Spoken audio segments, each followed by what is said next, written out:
Welcome to Success Redefined with Dr. Toni Warner. I'm Dr. Toni, mom of 5, psychotherapist, author, and mentor. Here, you're going to find insightful discussions spanning science, psychology, and soul as the personal and professional meet, and we explore the intersection of what really matters. So success can be redefined with connection, healing, and fulfillment in mind. Today, I have with me Anitra J. Green. She is a licensed clinical social worker with over 25 years of experience in the field of mental health. She obtained her bachelor's of social work degree from Westchester University and her master's of social work from the University of Pittsburgh. And she's currently a doctoral student at Widener University pursuing her EDD, which is so exciting. You're going to be in educational leadership. She's the founder of Grieving with Hope, which supports bereaved individuals through monthly Zooms and an annual conference. And she's also the CEO of Tailor Made Behavioral Health Solutions, LLC, which focuses on mental health counseling, consulting, training, and serving a variety of mental health needs, but specializing in grief and loss, which is what we're going to talk about today. She is the new author of a children's grief book called The Day Grandpop's Music Stopped, which was released by Page Publishing Company in August of 2024. So a new release, which I've loved seeing all of your posts about it and all of your travels and how you're sharing the book in these different innovative ways. It's been amazing to see that. And if you want to check out her book, it's on Amazon, it's on her website, which she'll share later. It's at Barnes and Nobles and most of those stores. And she also has recent work as a content creator and mental health coach for a new dating app called Babe, which is now live and available on Google Play and in Apple stores. And Anitra considers herself a woman of faith, really finding joy and knowing she's operating in the gifts that God has given her. She's passionate about faith, passionate about mental health, and passionate about supporting those navigating grief and loss. She resides in Delaware with her husband and her daughter. Thank you so much for being with us today, Anitra. Thank you for having me, Dr. Toni. I am so excited to be here. And I know we crossed paths at Widener, and you never know how things are coming full circle. I definitely have been following you, and I have to say, greatly inspired. Even before I became a businesswoman, I was watching you on social media and rooting for you. And now here we are having a conversation maybe a decade later after our encounter at Widener. So I'm delighted to be back. Thank you for the invitation. I remember when we met at Widener, both of our littles, our kids were little at the time, They and now were. we're both just talking about how they're going to start learning how to drive. Yes. Oh So we're no. at another phase, but I'm so happy. Thank you for having me. Absolutely. It is my pleasure. All right. So let's kick it off first. Just can you tell us a little bit about you, where you're from and what really brought you into the mental health field in the first place so we can have an idea about Anitra? Sure. So I am from Chester, PA, which is where Widener is located. And that is my hometown. So that's where I spent my entire, I would say, childhood up until about 25 when I finished graduate school in Pittsburgh. I then moved to Delaware County, but out of the city. So for me, I'm a city girl. I'm from a small town, so we are very closely connected. And I think when you come from a small town, you have your own dialogue, you have your own conversation, you have your own culture, and so you really have to be from Chester to understand some of the things that we do. But you have to remember that, it's one hospital there, one high school, so you know everybody. So it's really, for me, it was a cool experience growing up in such a close-knit community. And from there, I transitioned to Westchester, where I went and obtained my bachelor's degree. Went on to get my master's. And honestly, I wanted to be a social worker initially when I was an undergrad. But after really talking and exploring what things social workers did, my own natural personality, people coming to me for advice, me loving people, me being a problem solver, me being empathetic and compassionate, it just made sense for me. I said, oh, my professor said, hey, you can get your master's and get licensed and become a therapist. So I'm very grateful for shout out to Dr. Mitt Joyner at Westchester, who really planted the seed and told me that, hey, this is another career option. Social workers do a lot of things. So that's kind of where my evolution came from in terms of therapy. And it was a great journey. But I feel like I was doing it all along. I think for those of us who do it, it's like, oh, people come to me advice. It's natural. It's something that came very natural and it just fit who I was. So I always say this field chooses you versus us choosing it. I really feel like Feel that. I don't, yes, I chose my profession per se, but I feel you on it doesn't feel like there was any other natural choice. right. Like this was it. I feel Yes, for sure. I feel And like it's been a great journey. It has been a great journey. I've never regretted going into the field. And even as I have evolved into an author and content creator and other things, the foundation of mental health and just understanding people, understanding how to support people, understanding the need to be resourceful, understanding how to just be an empathetic listener, all of that just benefits you really in business in all areas of life. So it's a great, strong foundation to have.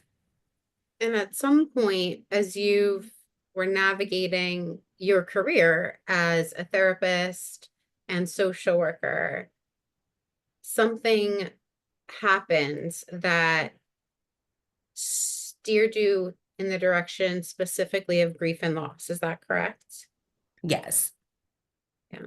So I can share about that. It really was a series of things, a culmination of things that led me to here. So I will say that prior to becoming a grief counselor, I went through my own personal losses. So during the time that I was in graduate school for just 3 semesters, from August of 98 to December of 99, I had 3 deaths in my own family. So during that short period that I was 5 hours away at Pitt, I had bereavement overload. It wasn't at that point, though, that I decided that because of that, I was going to go into grief. However, it is when I learned about how devastating grief is on a personal note. And I had to take a semester off from school. Honestly, I wasn't sure if I was going to finish, but going back to me being a person of faith and a person of prayer, I remember praying and saying, God, if you want me to be a therapist, I have a full ride to Pitt. I think I owed like $119 a semester. Um, to me, that's like a full ride, right? What's $120? So I'm like, you've given me all this money, you've given me the opportunity. I prayed about this, and now I'm here and I can't sleep. I can't concentrate on my schoolwork. I'm not going to be able to produce quality work. So I took a semester off from grief. Fast forward, thanks be to God, I did finish that December of 99, but I was in a really rough place, still recovering from losing 2 grandparents, one that was raising me at the time. So my grandmother who raised me from 5 until I was an adult passed. She was the first person that passed. So I had to come home. Um, she's no longer there, find another place to live. I had family in Chester. So a lot of things were moving and shaking when I first got out of graduate school. I then started working in schools probably maybe about 5 to 7 years later. And that is where I started working with a lot of bereaved children as a school social worker. Unfortunately, natural losses and violence and just being faced with grief from a variety of places, I found myself studying more. I understood what it felt like because as an adult, I had been through grief, but I really didn't understand how to help children. So I started going to trainings and workshops and inviting people in and watching what they were doing. And so eventually I became, I guess, naturally skilled at becoming comfortable with death and grief and almost becoming called upon by parents, by staff, like, hey, there's death going on. Can you talk to this kids or you know, this parent wants to talk to you. They don't know how to talk to their 5-year old because the other parent just died. So I just found myself in that space. And eventually it just naturally evolved into me just becoming a person who is just passionate about grief. So that's kind of I know it's kind of a long story, but it really was a combination of personal and professional reasons that led me to grief. I never set out to be a grief therapist. It's not something that I said one day I'm going to specialize in grief. It really is something that God kept taking me in that path. And so I finally embraced it because grief is not easy at all to talk about.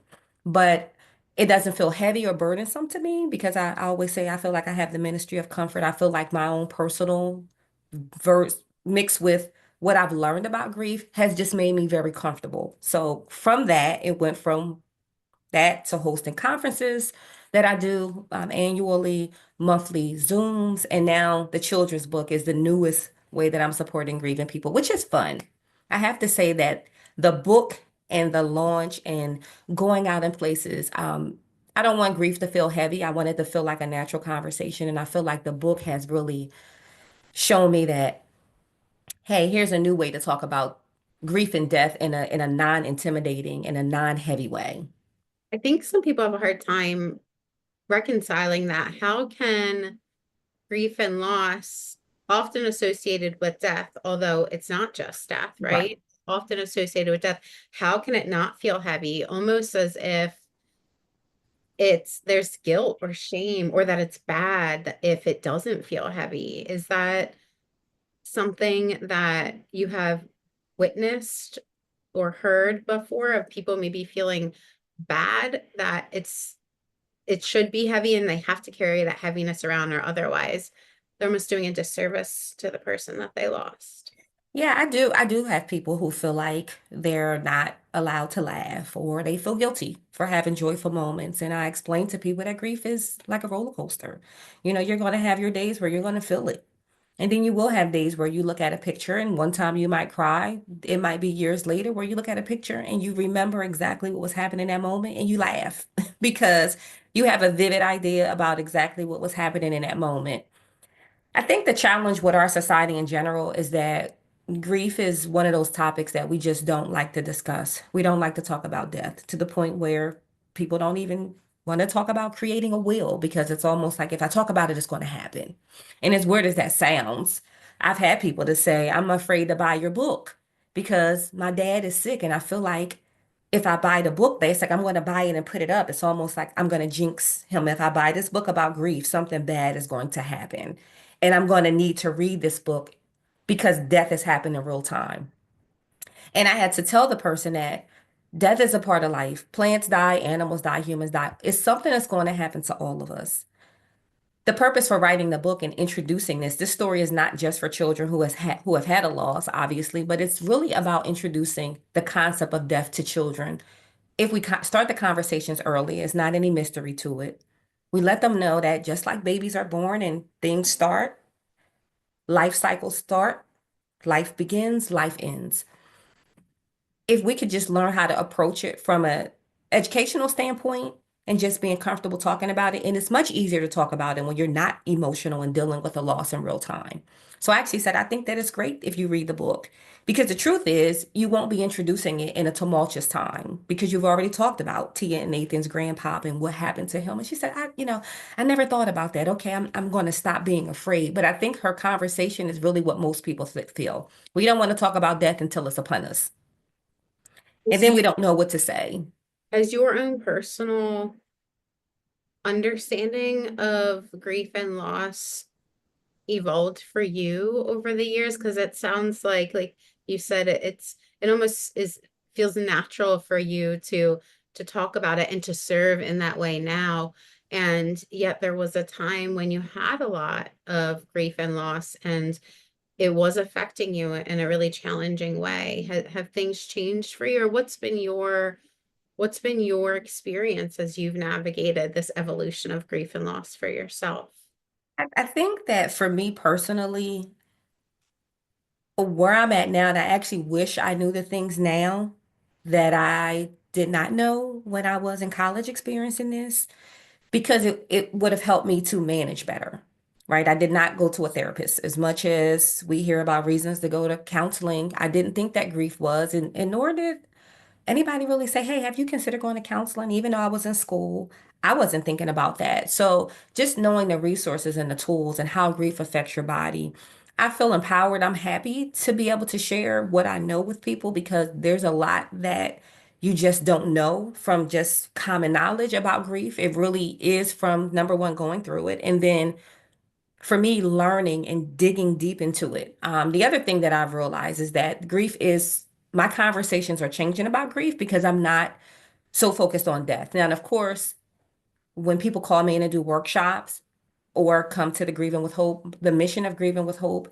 is helping bereaved people who have experienced a loved one due to loss, because that is who our target market is. However, when I'm doing workshops, I'm doing trainings. I was in Philadelphia last week. My conversations about grief has broadened in that I'm talking about things like the California wildfire, when people lose homes, when people get divorces, when a mother finds out or a woman finds out that she has infertility problems and she cannot bear a child, when a person loses their job or loses their business and their financial status changes.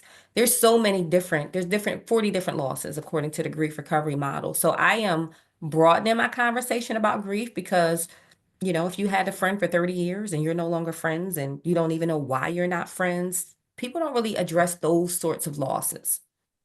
What are It's some? always so death focused. And so I would like to, in this chapter of my work, expand the conversations around grief and loss because there's a lot of people who are grieving and it's not death related.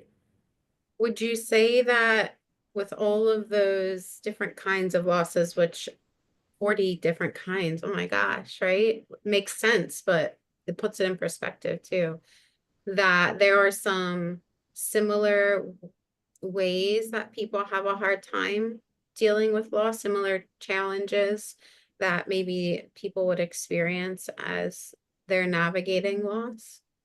I'm sorry. So repeat that. Are you talking about the commonalities? Yeah, the common challenges that people might experience while they're navigating loss. Sure. So one of the biggest ones I think is really understanding that grief and loss really is a very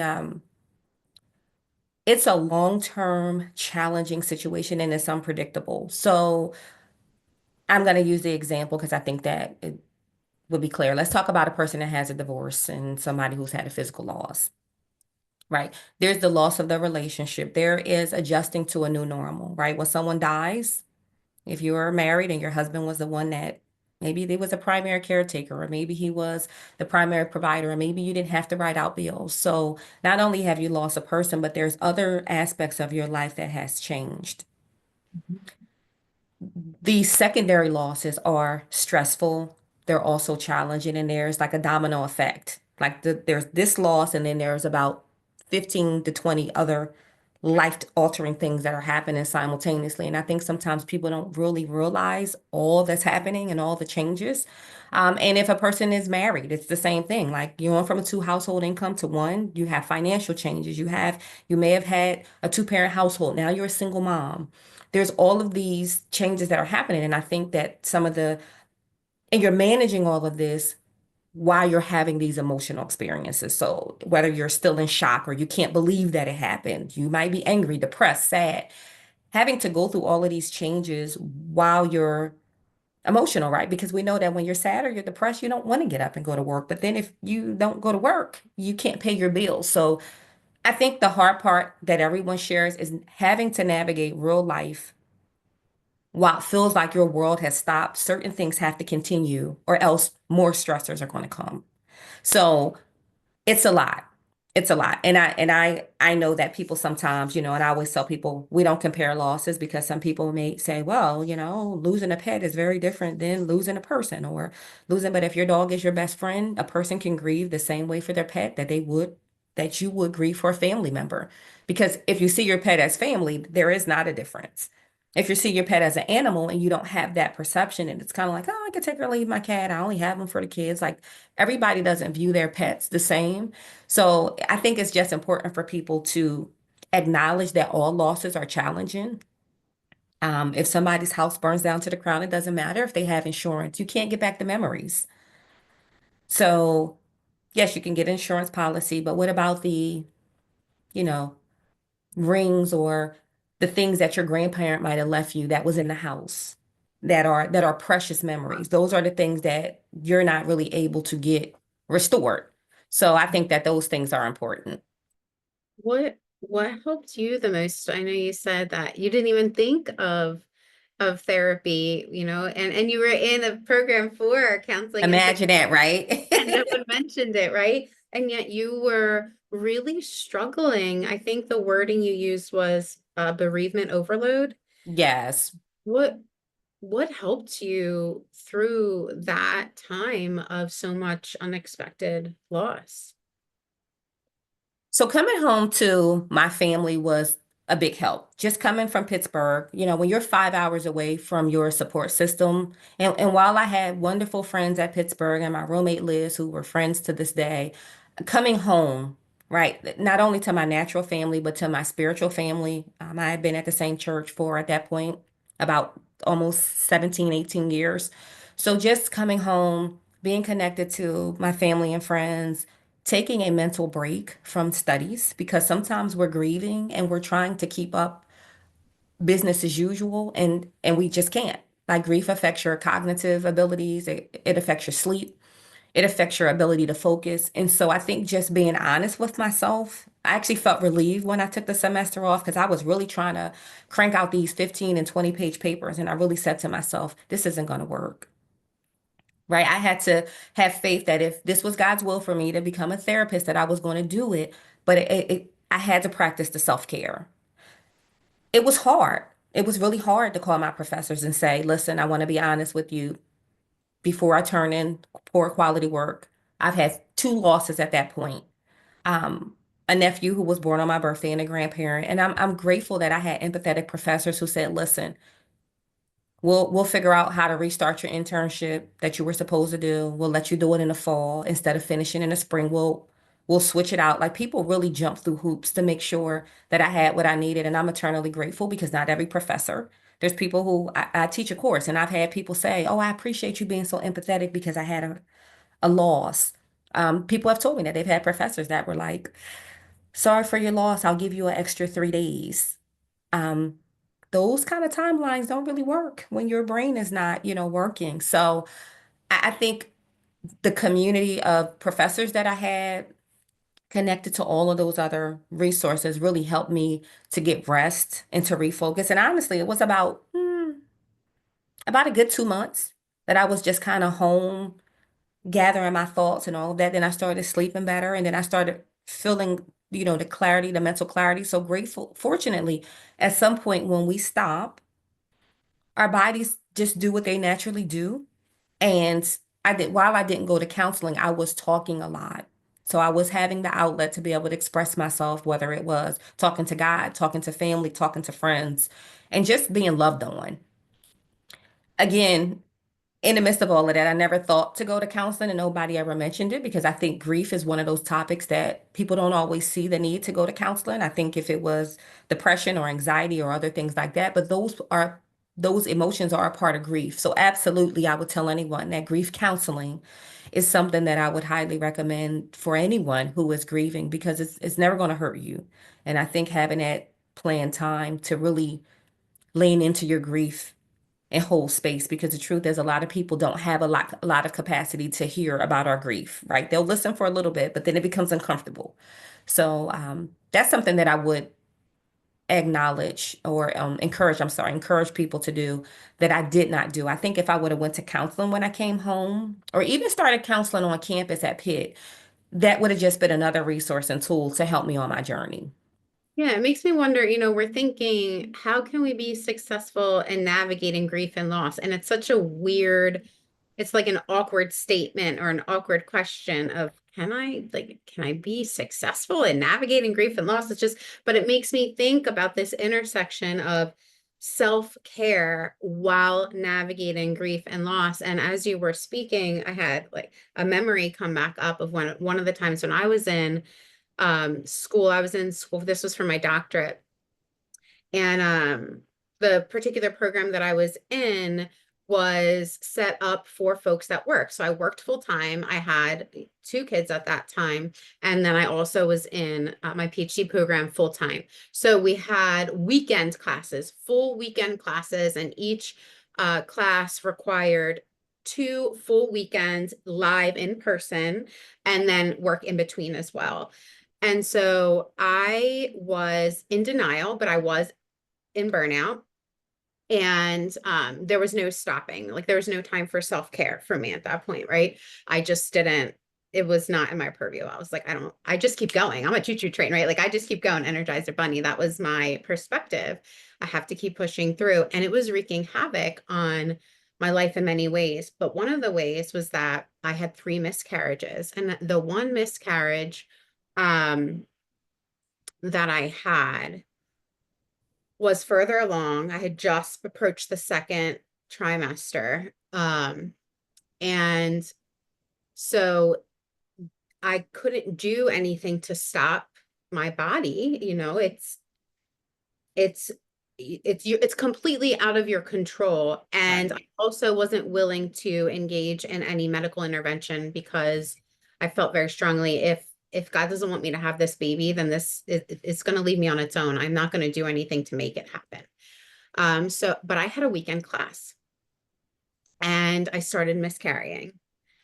And I messaged my professors and explained the situation, but I still went to class. And I went to class with like pads lining my underwear and a big heat pad in my sweatpants with like snuggled in like a jacket um, while I was miscarrying. And I look back at it and I'm just like, I would not take self-care into consideration. Like it brings me tears just to think about how stubborn I was to the point Yeah, that so work, you know what I mean, worked against me. And I still was in denial about it and how important it is for us to remember self-care is not some fluff word. Self-care makes such a difference, including when when we're navigating grief and loss, even if maybe sometimes it feels selfish or sometimes it feels like we can't slow down because there's no time for that, right? There's all these things that are changing. I have to stay on top of it. I have to take care of it. If I don't, no one else will.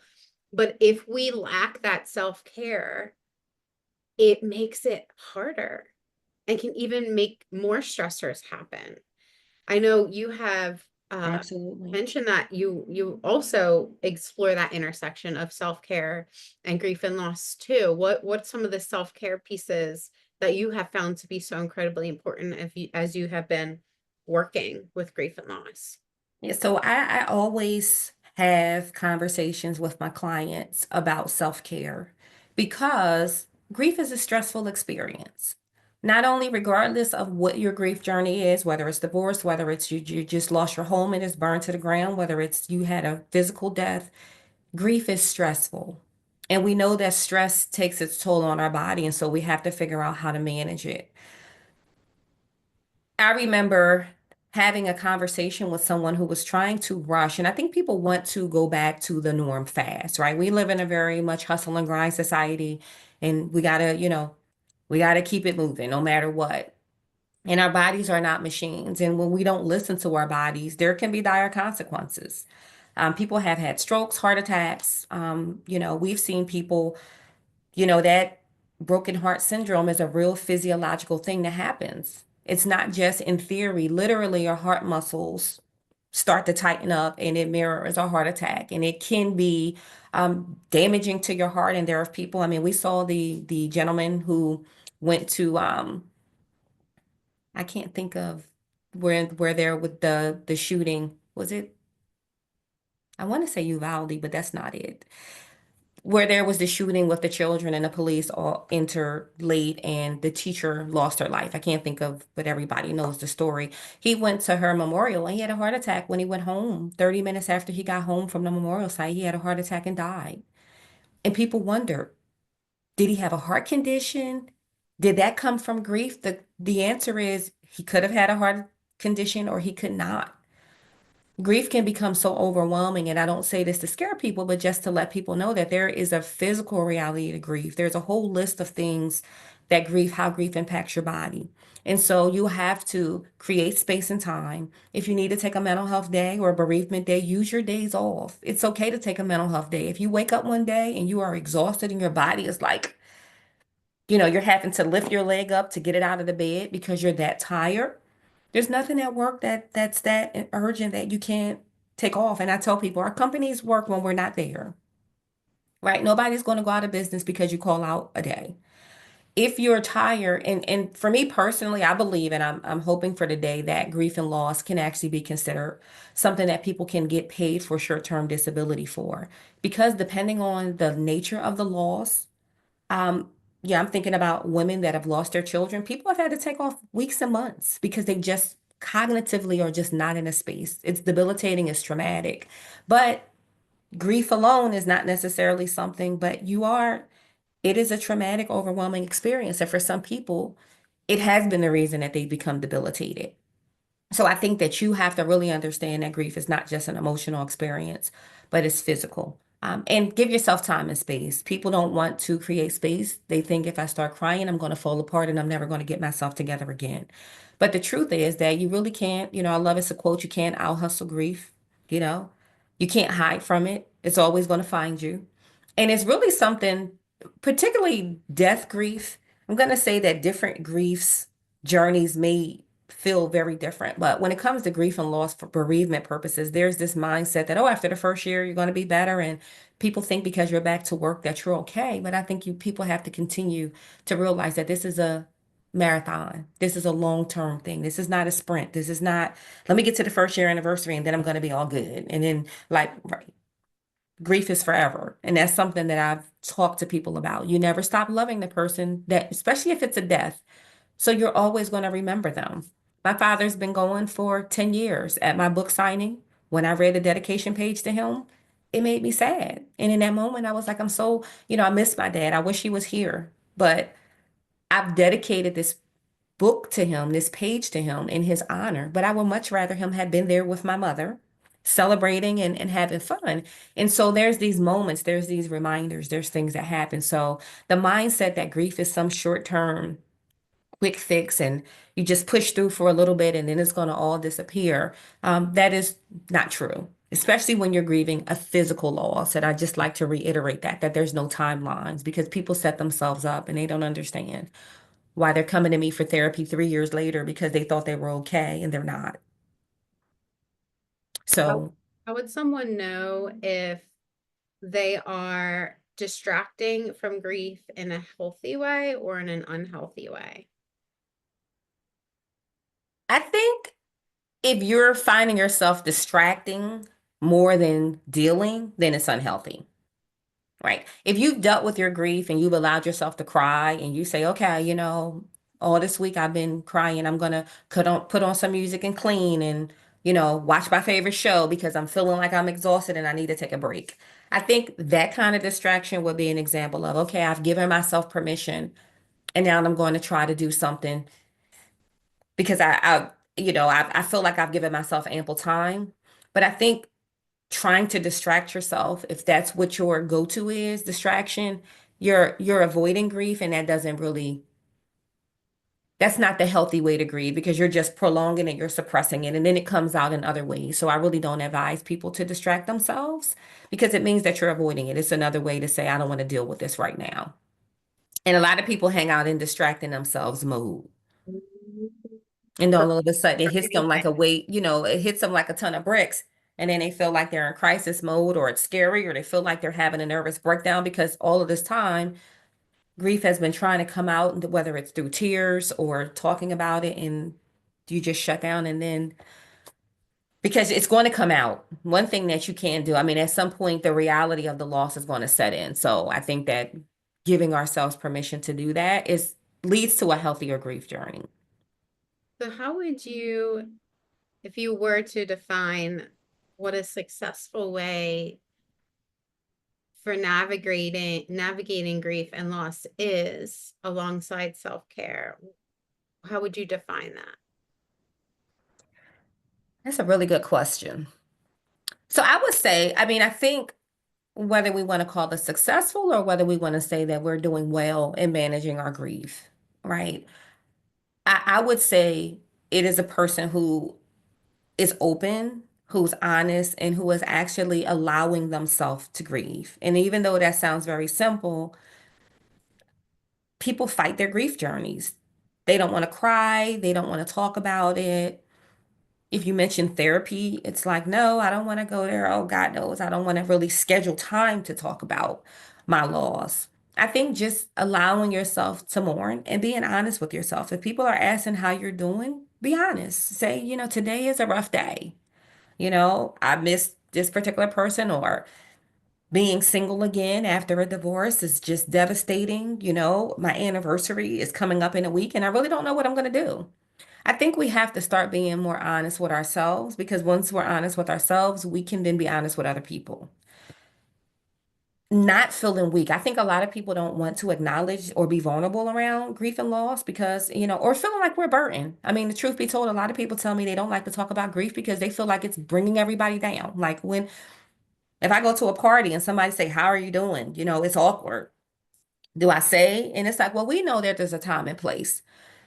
There's quick responses that you can say. Thank you for asking. I'm managing through. I lost my mom a month ago or 2 weeks ago, but I'm out trying to, you know, manage. Keep me in your prayers. There's short ways to let people know, but then a lot of times people are asking us these questions in private settings where we can be honest and we're choosing not to. So I think success is giving yourself permission to grieve, being honest with yourself and other people, and really utilizing the tools and the resources that's available. I mean, there's all kinds of books, there's grief shares, there's therapy, there are podcasts like this. I think looking for opportunities to give yourself information. Knowledge is power. When you learn something new about grief, when you hear how other people are managing, when you put yourself in spaces with other people healing, there's just power in being connected. So I don't advise people to isolate. Are you going to need your time to yourself? Absolutely. Did I need time to myself when I came home from college? Yes, I spent lots of hours in that room crying and talking to God or sleeping or doing whatever it was I was doing. But I knew that if I didn't come out of that space and I stayed isolated, that it was probably going to get darker Mm. before it got lighter because when people are bringing their suggestions and giving us a hug, when they're praying for us, when they're saying that they care, when they're saying, I don't have anything to say, but I'm just going to sit here with you. Sometimes we don't need to say anything. Sometimes we just need to show up. What about for someone who feels like they have let themselves feel the loss and they've talked about the loss? They express themselves as someone asked them about the loss, and now it's been, a year or so later, and they're still feeling very easily triggered um, uh, by the by things that they see and happen in life, or they see other people do something or say something and it reminds them of that person, and they're feeling like it's out of control. They're like, I thought that I dealt with this, but I'm not, because it still feels so strong for me and I don't know what else I can do. What about those kinds of situations? And I would say if the person is spiritual, of course, because I always like to, I like to approach things holistically. I think that, we are mind, body, and spirit, and I think that there are spiritual things that we can do.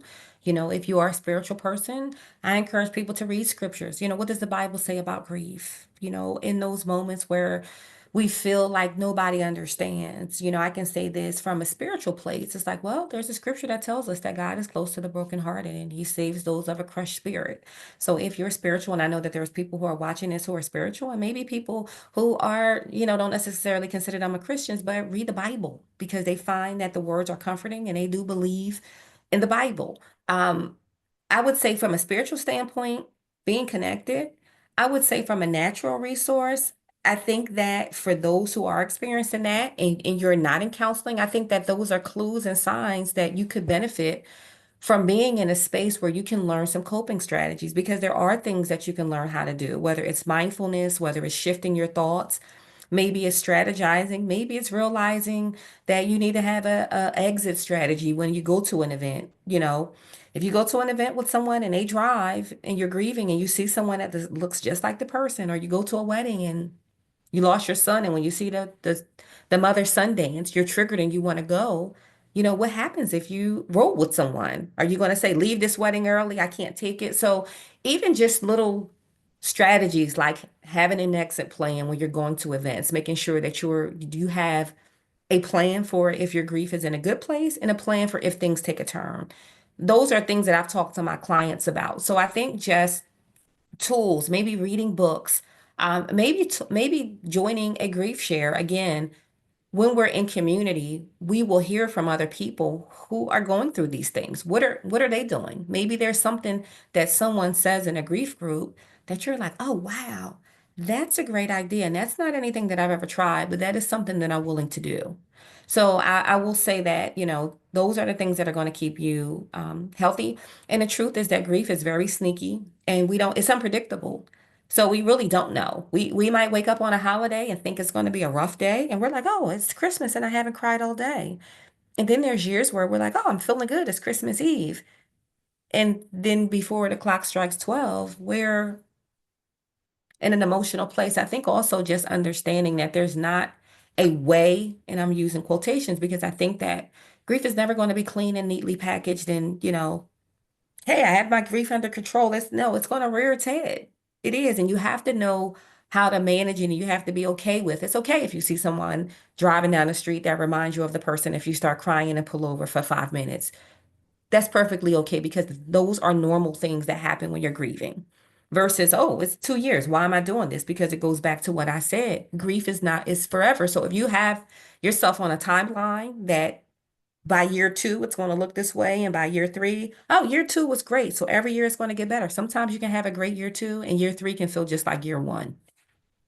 I wish I could tell you that it's a progressive thing, but every year is different. And that's just the way that it is. So I tell people that's normal.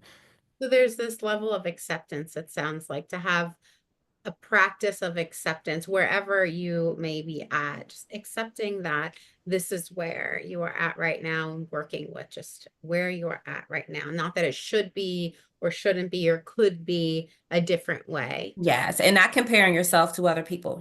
If somebody else might lose their mom and be back to work the next week, somebody else might need to take a month off from work, right? It's not, oh, well, I must not be strong enough because I need to take off time because my boss lost her mom and she's back to work. No, we all grieve different. Some people want to keep themselves busy, but they're still grieving, and other people don't have the cognitive focus and they're like, I don't even want to go to work. It's all okay. Right. Mm. But when we get into comparisons, that is when people can really start to judge themselves, be impatient, um, and really compare or think that they're not performing or they're not managing their grief well because they can't do it like that. You have to do what works for you. And I've shared that with people. Some people go to the cemetery every holiday. I never go. I don't like the grave. I don't like the cemetery. When I go, it makes me feel distressed, so I don't do it. Other people, it brings them peace. Am I bad because I don't go to the gravesite? No, it's just it's what works for me. And I tell people it's very personal. So don't try to do what other people are doing if it's not working. I want to say that as well because I've seen people talk about that. Which in and of itself is an act of self-care, right? It Recognize is. what am I okay with? What am I not okay with? What works for me? What doesn't work for me? And not engaging in that ongoing comparison that makes us feel worse. Absolutely. Yeah. Are there any things, Anitra, that we didn't explore today at the intersection of self-care as we're navigating grief and loss that you really think are really poignant, really important to share with anyone listening in today that is trying to figure out how to care for themselves after having a loss or maybe feeling that bereavement overload that you were experiencing? The only thing I would add is just that you have to offer yourself grace and space. I think it's so important the not judging yourself, to not putting yourself on hard timelines, honoring your feelings and creating space and giving yourself grace. So don't have the unrealistic timelines. Don't compare. Don't feel that grieving or crying or doing some of the things that make your grief experience healthy is a sign of weakness or a sign that you're not being strong. And people will tell you, you got to be strong. In society, you got to be strong. But no, we don't, right? We're human. We're not always strong. We're not supposed to be always strong because we're human. We have moments where we feel weak. We have moments where we feel sad. We have moments when we feel like our knees are buckling, right? And those are the reasons why we rely on our faith. Those are the reasons why we need community. Those are the reasons why we don't want to isolate ourselves in grief because this is just a part of the human experience. So it's okay to not be okay because grief is hard, but you will get through it, as the time goes, even though it doesn't disappear, the intensity of it changes and you learn how to manage grief. That's what you do. You learn how to live without the person. You learn how to shift whatever you've lost. You get accustomed to it and you learn, and sometimes you're able to rebuild. Some people remarry after divorce. Depending on the grief journey, they all look very different. But just know that this is just a part of the life experience. And just know that you will be okay. And if you're not okay, it's okay to say in those times that you're not, that you're not. And you made a book that helps folks that are navigating grief and loss, or that want to be able to just have a less mysterious or maybe less fear-based relationship with grief and loss. So can you just tell us a quick tidbit about where they can find that book, where they can connect with you, and maybe even a little sneak peek about what they could expect from the book if they might want to find it? Sure, and I usually have it. I have it right over there. But yeah, let me grab it because it's always, just for the visuals.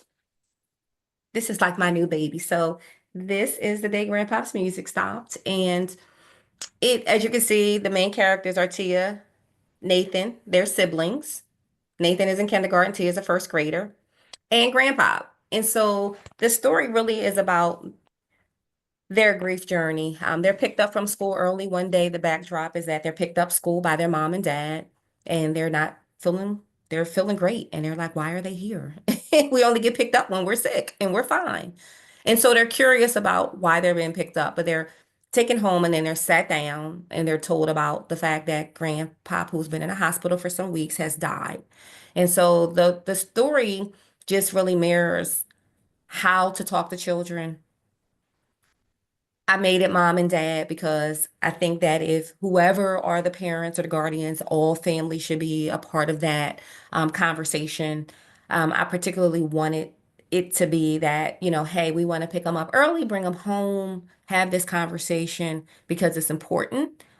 Because we know that when someone passes away, by 5 o'clock or 4 o'clock or 3:30 when your children get home, there could already be people already over gathering. So this was them getting a head start on explaining to their children what happened as a family before, the gathering and all the other things that happen when someone dies. And so it's really written to support and guide anyone, really starting with parents, but teachers, counselors, anyone who works with a grieving child, how to have a simple conversation with that 3 to 8 year old or pre-K to maybe 8 year old about grief.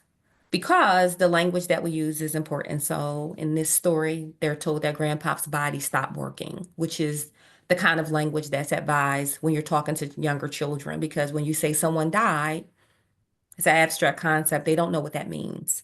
So I break down, all the senses that are no longer working, who dies, animals, plants, people die in the day. This is the day that this happened to Grandpa. Of course, music is universal. So, people are always like, I love the title. I get a lot of that. And I love to ask the kids what they think it means. So the older kids get that the music is his heartbeat. So, but the younger kids think he's a musician.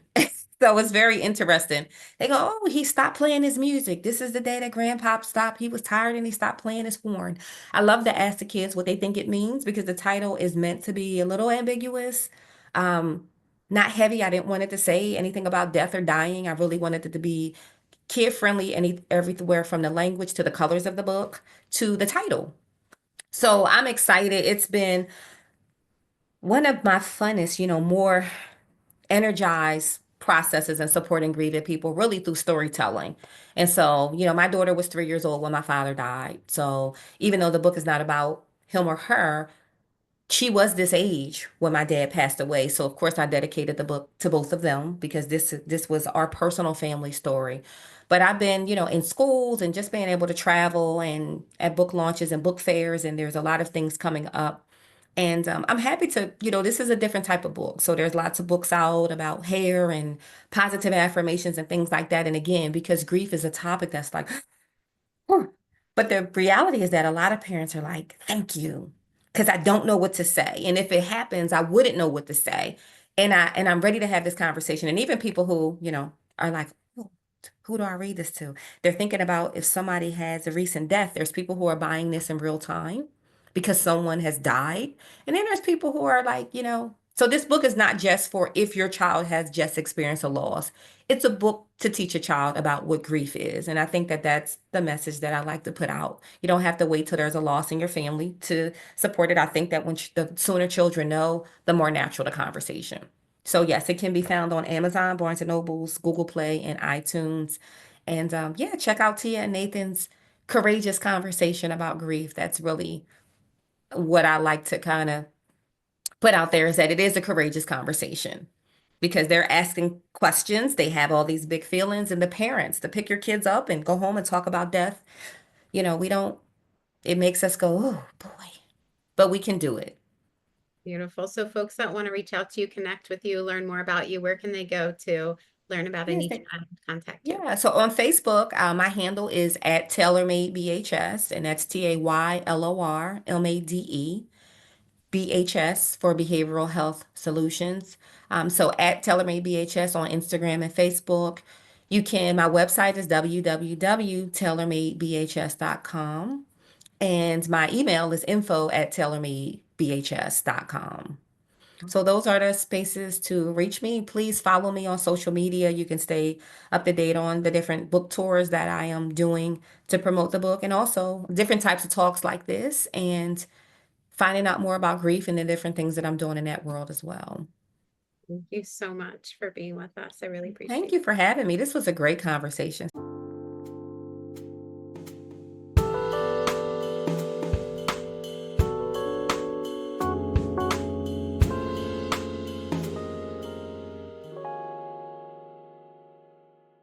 Links related to this episode can be found in the show notes section. Want to submit questions about success, satisfaction, healing, and relationships, health, or work? You can do that free and anonymous at drtonywarner.com, where you'll find other resources there as well. Did you benefit from this episode? You can subscribe, like, and share with another to pass it on, because anyone can listen on the go with this podcast audio available on all major podcasting platforms.